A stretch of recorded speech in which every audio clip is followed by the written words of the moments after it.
नंदुरबार शहरातील वाहतूक सिग्नल सुरू होण्याची जी प्रतीक्षा होती ती आता संपलेली आहे। हे सिग्नल जे आहे ते आता 12 तारखेपासून सुरू होणार आहे। राज्याचे क्रीडा व नंदुरबार जिल्ह्याचे पालकमंत्री माणिकराव कोकाटे यांच्या हस्ते आता या सिग्नलचे उद्घाटन होणार आहे आणि त्यानंतर हे सिग्नल जे आहे ते सुरळीत सुरू राहणार आहे। परंतु हे सिग्नल सुरू राहण्यासाठी पोलीस दलाकडून मोठी मेहनत जी आहे ती करण्यात आलेली आहे। पालिका प्रशासनाच्या वतीने 50 लाख रुपये खर्च करून हे सिग्नल जे आहे ते लावण्यात आले होते आणि या सिग्नलचे पालन जे काही नागरिकांकडून आता होताना दिसून येत आहे। परंतु दुसरीकडे या सिग्नलच्या जवळपास मोठ्या प्रमाणावरती वाहतूक कोंडी देखील होताना दिसून येत आहे। पार्किंगची व्यवस्था नसल्यामुळे अनेक वाहनधारक जे आहे ते आता रस्त्यावरतीच वाहन लावत आहे, त्यामुळे वाहतुकीला मोठा अडथळा जे आहे तो निर्माण देखील होताना दिसून येत आहे। तर दुसरीकडे वाहतूक शहरातली वाहतूक जी आहे ती सुरळीत व्हावी यासाठी हे वाहतूक सिग्नल जे आहे ते लावण्यात आलेले आहे। परंतु दुसरीकडे काही प्रमाणावरती वाहतुकीला अडथळा निर्माण होताना दिसून येते, त्यामुळे आता नंदुरबार पोलीस वाहतूक दलाच्या वतीने आणि पालिकेच्या वतीने यासाठी उपाययोजना करावी अशी काहीशी मागणी जी ते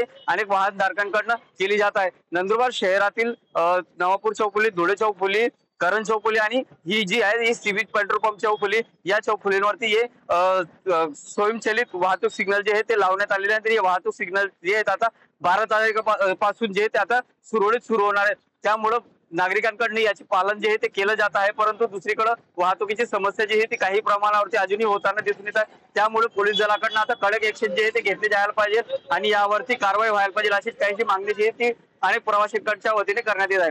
जितेंद्र बैसरे, TV9 मराठी, नंदुरबार।